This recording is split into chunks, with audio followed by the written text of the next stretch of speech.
It's time for Q&A in the Kitchen, podcast edition, episode number 16. Special guest artist, tattoo artist from Creative Images, Sherry Sears, part 1 of 3. Brought to you in part by Skin Kitchen Tattoo, the Axiom Body Piercing Studio, and Death Before Decaf. It's a show where tattoo artists and body piercers and those in the body art industry sit down and answer one question to the point where they beat it to death. So let's join the conversation now between Jack, Wesley, and DaVo. But anyway, Did you know the situation? No, I didn't. Welcome to Q&A in the Kitchen. Today we have a special guest, Sherry Sears of Creative Images in Des Moines, Iowa. You'll cut in like some good applause or something. Right? So welcome to the couch. Thanks. Yeah, I think it would be fun just to kind of let people kind of know where you came from and when you came from there and where you're at. Kind of. Oh wow. You know, that's a big story. Well, it is, but we can get to the more nuts and bolts. But just so they kind of have an overall idea of maybe who you are before we get into a question, so they can put in perspective your opinion a little better. It all starts in 1980. Here in dumbass Des Moines, Iowa. Not a lot happening around here. Definitely not in the tattoo world. Not in 1980. Right. I was lucky enough to meet somebody who moved up here from someplace else, who was a tattoo artist, and he was nice enough to teach me how to tattoo. So I learned to tattoo in 1981. He did not really have a tattoo shop. He kind of worked out of his house and other people's houses, so it was kind of an informal apprenticeship. And I was lucky enough that he had one foot in the old school, in the sailors and bikers and 50s and 60s kind of tattoos, and one foot in what was starting to become what we now call the tattoo renaissance. Right. Where tattoo just kind of took on a whole different art form and energy and all that sort of thing. And so I was blessed to really learn both worlds, because you have to know traditional, you have to know old school, you have to know old, and back then there was still a lot of old school tattoo artists, and there was a lot of shit you had to know about them, because they were not necessarily nice people, and they would fuck you up given half a chance. So I was warned about all that stuff. Right. And but it was nice to just kind of learn in the new style and just kind of progress through the 80s and 90s and really just get into the modern era of tattooing, which is so exciting. Right. Because there's just everything. There's old stuff and Really new stuff and kind transformative. of new versions of old stuff and old versions of new things and Yeah. shit you never thought of. And Right. people come up with crazy shit. Yeah. Yes, they do. Yeah, every time I go to Instagram, it seems like I just want to quit. When you see what everybody else is doing, and you're like, holy I'm shit, like, that what? blows my mind. Yeah. It knocks me down a peg or two, which is really good though. Because you never want to be satisfied. In my opinion, you never really want to be 100% satisfied with your work. You want to look at it and go, I could have done that a little better. Or it's going to get boring. Well, yeah, and I think looking at other people's stuff, even though you feel like maybe you can't attain that level, but it does inspire you to do right. It's like, well, I can take this idea and apply it to something I'm going to do and make it just a little bit better, Or even, and that's fun. And it kind of, in a way, it shows you what is possible. So it kind of shows you that, okay, I thought my saturation was really good. But then you'll see someone's saturation that just looks like, holy crap. Right. So it shows you that, okay, you can, I can saturate that better. Because, look, I know it can. So, especially, we're all spread out. We have that. Now we're lucky enough. We don't have to send letters of our stuff back and forth and say, "Hey, Kyle, I did this. What do you think?" And then wait a month to get. Well, and that is the nice thing, because in 1980 we didn't. There certainly wasn't shows on television about tattoos. Right. They had just barely started having tattoo conventions. They had When just was your started first having one? conventions. Started in like the mid to late 70s, like 76, 77. Okay. 78, they had a couple of conventions. So they're just sprouting up right. They were just starting to, because they were just formulating, like the National Tattoo Association was just starting to come into play. They're probably all in just a lot of the bigger cities too then. So, were they? Just like one, they'd have one. Yeah. There's one a year. There'd be one. Yeah. And that'd be like it. the national or. Okay, I see. Yep. Yeah, because, in 1980 in the whole state of Iowa, there was maybe 4 or 5 tattoo shops. Yeah, right. In the whole state. And a lot of states were like that. Well, in some states it was totally illegal. It was illegal in Oklahoma until just a few years ago. Yeah. How many? So how big of a? 6, I think. Oh, I'm sorry about that. How big of an operation was it when you went? Like now you go to them and there's hundreds and hundreds, if not thousands of people at these big conventions. The first convention I went to was in 1987 in San Diego. San Diego. Oh, it was beautiful. What a great place. And, back then. Yeah, back then. Where I was, my little corner of it when I was at the convention. But it was a pretty good sized convention, I suppose, at that point. And yeah, there's a tattoo floor full of people. And, yeah, so it was... they were really up and going by then. By then they were... So you had did you have people coming from Europe and stuff at that point? Or yep, was it, yeah. Yeah, we definitely had Europeans and the Asians. Right. Were starting to come into play a little bit because in Japan, tattooing was very underground. Mm-hmm. Even though the Japanese tattooers were considered the masters of tattoo art. Right. Especially the masters of full body tattooing and how things lay on the skin and how things should move and flow. And their whole concept of tattooing was a lot different than the European sailor collector. I'll get one here and one here and one from this port and one from there. Yeah. And it's a totally different thing. But in Japan it wasn't popular. People didn't think, oh my God, it's beautiful. They thought, oh my God, And so they started to come out of hiding in the 80s as Americans found them and went, oh hey, we love you. You come to America, we'll worship the ground you walk on. And they're like, dang, somebody appreciates us. Yeah, thousands of years of tradition and training, and finally somebody cares. Finally someone looks at it as an art form, not a curse. Yeah. But there's always been tattoo junkies, because that proves out there, there's photographs of Asians from, a long time ago with their full body tattoos and, in their hiding. And there's also lots, I have books and books full of old pictures of people, from 100 years ago with their tattoos, men and women, some collectors, some obvious tattoo junkies that just have nice tattoos, they found somebody talented and they get good stuff, and other people just have bizarre collections. Women get some pretty strange things tattooed on them back in the day.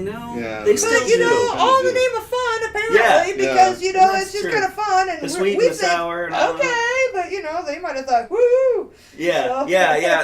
Things have definitely gotten. I think the standard for racy has risen quite a bit since. Right. And also, you've got to keep in mind that there was kind of a big push, from what I know of tattoo history, during the Victorian era, to the point where you had people that were of high station and high class getting tattooed, and then the World Wars started happening, and then it became kind of a commonplace lower class thing, and then that stigma kind of stuck with it. And then Right, because there's always tattoo fashion, and sometimes it's in, and sometimes I've always been amazed at this ride since the 80s. Yeah. Because I have always expected the wave to just kind of crash into the beach and for people to decide that, okay, that's just not cool anymore. Yeah.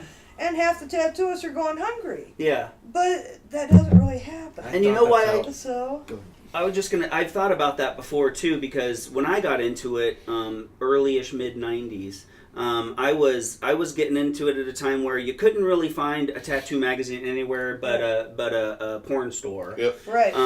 There was Spalding and National, but that was about it. Yep. Outlaw Biker.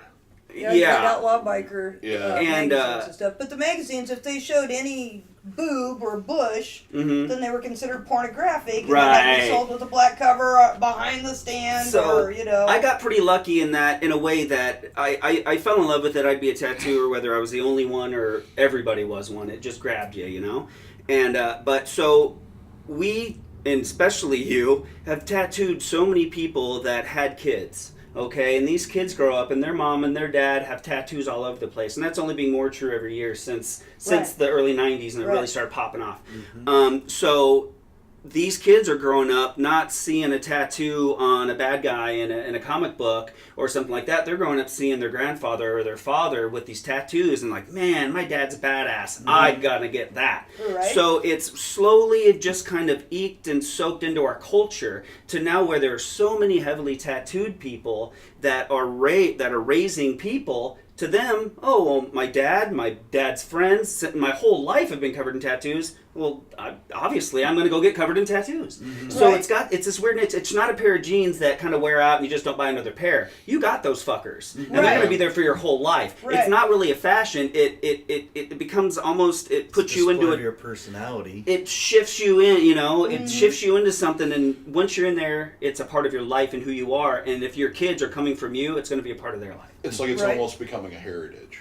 In a way, yeah. Yeah. I mean, I know you've experienced, like, with piercing, I experienced, like, I've done, that guy, and then I've done his daughter, and now I'm doing the granddaughter and grandson.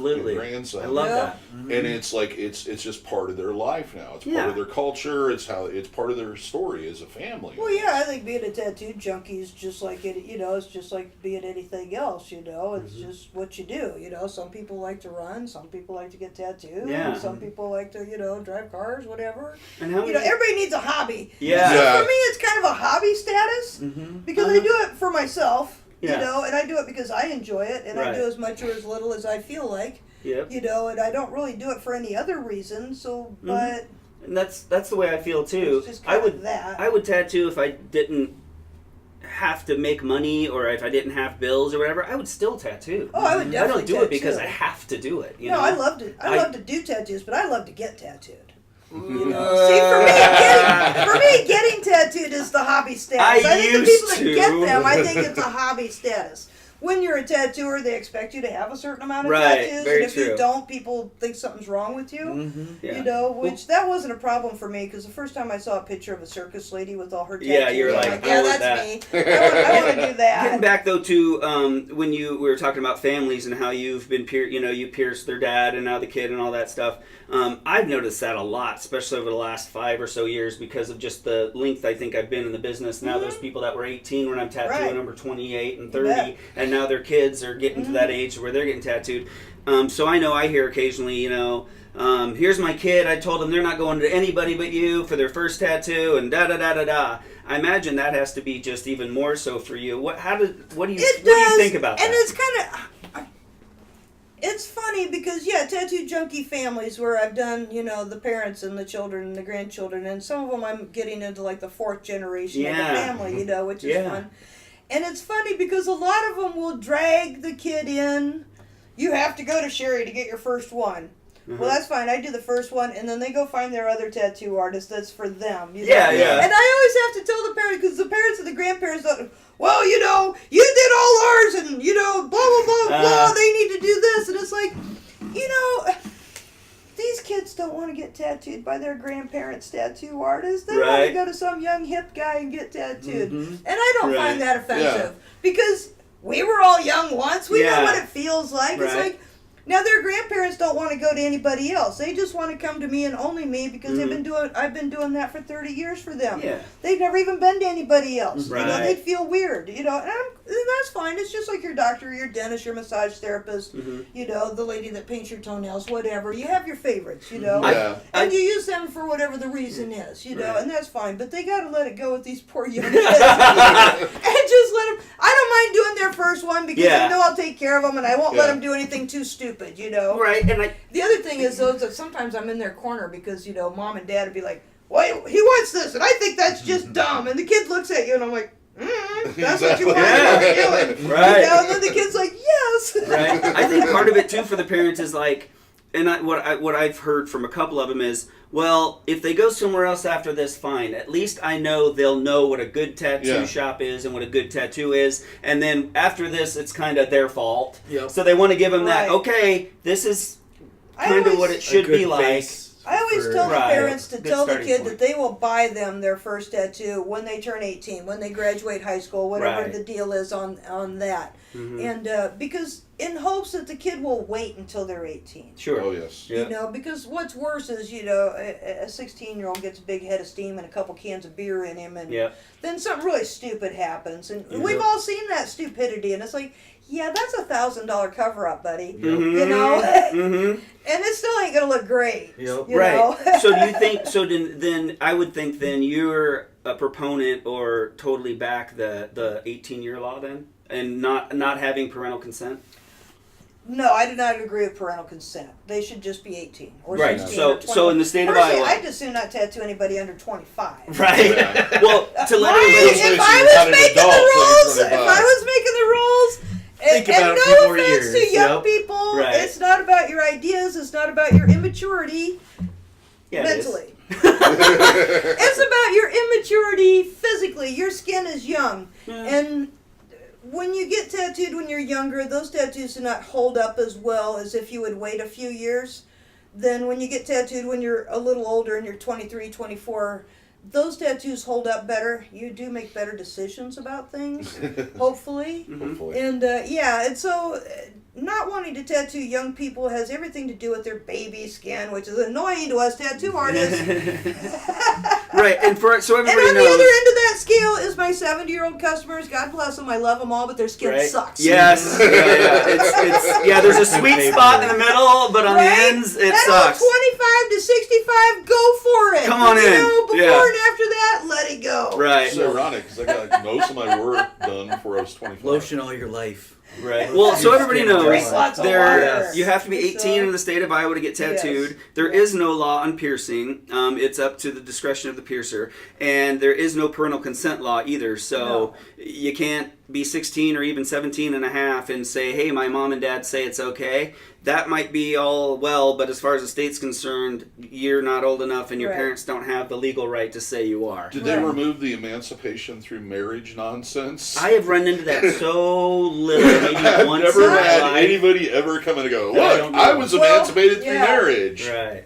In order to be emancipated is a pretty hairy deal. You'll probably turn 18 before that happens. Right. But it doesn't even say emancipation because that doesn't count. It used to say through marriage. Through marriage. So, and So I have if to you get that child bride, Yeah. and there again, it's difficult to get married if you're not 18. yes. Because that requires certain things to happen, and you will probably turn 18 before those very things So weird wonder happen. if they just threw that in there to shut up all the kids. That's That's probably what it was. But why do they care what kids say? I think they were just covering their butt. And Yeah, maybe. they didn't make these rules till the 90s, which is kind of funny. Although I'm sure they spent most of the 80s trying to figure out what to do about them. They didn't go into effect until 90. But I'm sure a lot of that was just left over because even in the 80s, it was still not unusual for teenagers to get married. Yeah, That's true. It has With changed parental a bit. consent. And once you're married, then you're considered a legal adult, even if you're only 16. Yeah. So, Good point, yeah. Could have been. so I suppose they were just covering their butt in the case of... Yeah. But these days, people don't do that anymore. No. So. Right. Hopefully they start marrying later because that seems to be the mistake a majority of the people I know my age did. Well, you'd have to put down the controller and get off the couch and... Go out and meet people. It's fun. You know how to be social, enjoy people. Well, let's take a break. Let's take a pee break, and then let's come back and talk about kind of the technical side of things, about how our machines and maybe our pigments and stuff have changed, and how that's affected. You want to push the coffee stuff? Yeah, we could push coffee stuff. Coffee is good. The reason we need to take a break is because I have to piss. Because I've been drinking tons of Death Before Decaf coffee. Yeah. Which is a local brand. She's super awesome. You can find her on Instagram, Facebook, all the normal places. Search for Death Before Decaf. And we will have all that information in the description section to go to their website and purchase that stuff. So purchase some, and it's great as a gift because then you buy more. Everybody loves the gift of coffee. And people are more willing to, I think, spend a little money on something if they know they're going to give it to somebody. Because they're not just buying coffee, they're buying a little bit of love. Yeah, plus she has plenty of merch, too. And I like getting love that I don't have to dust. Yeah, right. Man, don't even get me started on dust. All right, You don't cut. need more stuff. Okay, I got to piss. You have been listening to Q&A in the Kitchen, recorded live at the Skin Kitchen Tattoo, located in Des Moines, Iowa. Those on the panel were DaVo from the Axiom Body Piercing Studio, Jack Lowe from Skin Kitchen Tattoo, and Wesley Dickerson from the Skin Kitchen. If you'd like to see further episodes, please stay tuned. We'll be posting more in the future, and do subscribe. If you would like to watch the video version of this, go over to our YouTube channel. We post these every other Sundays. You can subscribe there and not miss one episode. So until next time, have a good day and happy piercing and tattooing. And if you're in the Des Moines area, we all hope to see you for your tattooing and piercing needs in the future.